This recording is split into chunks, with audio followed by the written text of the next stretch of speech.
A lot of feedback that we received was from printed out photos of our construction drafts, which we allowed our target audience to give feedback on. So before that, we created our first draft. We printed off 8 images from when we took photos of our artist in the green screen room, which we picked out as our favourites, then printed them all on one page and then gave it to members of our target audience, and they picked which one they liked the best. So we had an idea of their favourite image, so we would make that the album cover. So 6 people voted for the same one. We did get some feedback once that we made the first draft. So they'd chosen the image, so we made the first draft of it. And then we printed off that first draft and gave it back to them and asked what they liked about it and what they didn't like about it. And they liked the image because it was strong. So we knew that they wanted their artist to be, like, they wanted someone to look up to who could be a strong representation of women in the hip hop genre. But they said that the image was too edited because it wasn't shot on location, and because our artist's makeup and eyebrows and stuff like that had all been done on Photoshop, so they wanted a more realistic looking product. So that was really helpful, because if we didn't receive that feedback, we wouldn't have known that they didn't like the more artificial looking album cover that's been tweaked with a bit. So then our product wouldn't have been as realistic because the fans wouldn't have liked it. So we're really lucky that we got that feedback, because it was really helpful, because then we went to London to take some more photos of our artist in a more natural setting.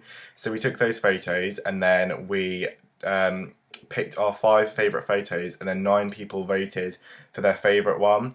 Like, they all voted for the same one, so we knew that that was the one that we wanted to use for our second draft.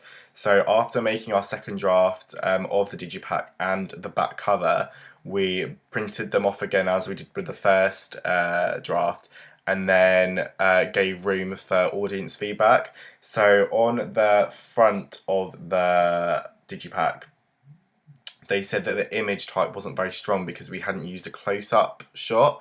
So that definitely helped us, because then when it came to constructing our final draft, we made sure that we chose a really strong close-up shot that showed our artist's facial expression, because that's what the target audience wanted. And they said that the album needed a title, and that we needed to use a stronger font. So that was really helpful as well, because that gave us ground to work on. And when we came to make our final draft, we'd look at that feedback and take it into consideration. Then on the back, that they said that they liked the image, so that was really helpful, because then we didn't have to change the image on the back, because we knew that the target audience already liked it.